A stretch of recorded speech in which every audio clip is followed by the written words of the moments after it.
Hello friends, financial year 26-27 इसका यहाँ पर इस बार टैक्स ईयर भी सेम रहने वाला है। उसके लिए यहाँ पर इनकम टैक्स रिटर्न फाइलिंग की ड्यू डेट जो है वो चेंज हो चुकी है।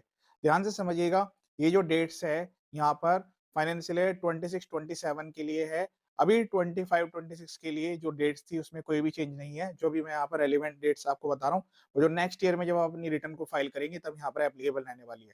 सबसे पहले हम बात करते हैं एज एन इंडिविजुअल पर्सन, अगर आपकी कोई भी बिजनेस इनकम नहीं है, इन द सेंस आपके ऊपर यहाँ पर आईटीआर 1 और 2 एप्लीकेबल है, तो उस केस में यहाँ पर जो है आपको जो ड्यू डेट मिलने वाली है, वो 31st जुलाई मिलने वाली है। मतलब एक इंडिविजुअल पर्सन है, आईटीआर 1 और 2 का आपका केस है, आपके ऊपर ऑडिट एप्लीकेबल नहीं है और आपका कोई भी बिज़नेस नहीं है। तो उस केस में यहाँ पर जो डेट है आपके लिए, वो यहाँ पर 31st जुलाई रहने वाली है।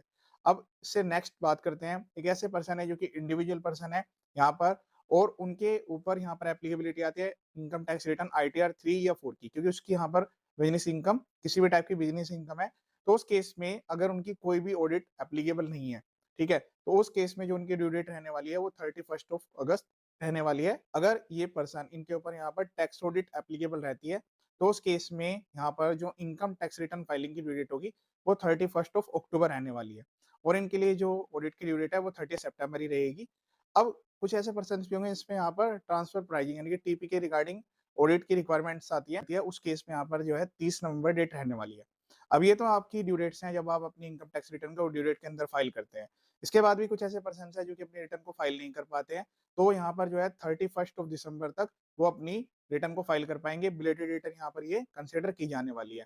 इसमें आपको जो है, अगर आपकी इनकम 5 लाख रुपए तक की है, इसमें 1000 रुपए की लेट फीस देनी है, और 5 लाख से ऊपर जाते हैं इसमें जो है 5000 रुपए की लेट फीस एप्लीकेबल रहने वाली है। ये जो पर्सन्स है जिन्होंने अपनी रिटर्न को फाइल किया है, वो ओरिजिनल रिटर्न को फाइल किया है या फिर बिलेटेड रिटर्न को फाइल कर दिया है 31 दिसंबर तक। अब ये वाले जो पर्सन हैं, ये अपनी इनकम टैक्स रिटर्न को रिवाइज़ कर पाएँगे। रिवाइज़ कर पाएँगे कब तक? जो यहाँ पर 31st मार्च, यानी कि उनको यहाँ पर 3 महीने एक्स्ट्रा मिलेंगे। अब उनकी यहाँ पर अगर ओरिजिनल रिटर्न है या फिर बिलेटेड रिटर्न है, दोनों के केस में ही उनको जब अगर अपनी रिटर्न को रिवाइज़ करना है, कोई गलती हो गई, वो रिवाइज़ कर पाएँगे। अगर यहाँ पर इनकम 5 लाख रुपए तक की है तो 1000 रुपए की अब यहाँ पर लेट फीस लगेगी रिवाइज़ करने में भी, और 5 लाख से ऊपर है तो 5000 रुपए की लेट फीस यहाँ पर रहने वाली है। अब यहाँ पर प्रैक्टिकली देखा जाए तो जो ओरिजिनल रिटर्न फाइल करने वाले हैं, वो अगर ड्यू डेट के अंदर फाइल करते हैं और 31 दिसंबर तक रिवाइज़ कर देते हैं तो कोई लेट फीस नहीं देनी है। 31 दिसंबर के बाद यानी कि 1 जनवरी से लेकर 31 मार्च के बीच में रिवाइज़ करेंगे तो 1000 और 5000 की लेट फीस लगेगी। जो ओरिजिनल रिटर्न फाइल नहीं करते हैं, बिलेटेड रिटर्न ही फाइल करते हैं, तो उस केस में उनको बिलेटेड के केस में पहले 1000 और 5000 देने पड़ेंगे। फिर अब वो बिलेटेड में भी गलती कर रहे हैं, उसको दोबारा से रिवाइज़ करना है, फिर से दोबारा से यहाँ पर उनको 1000 या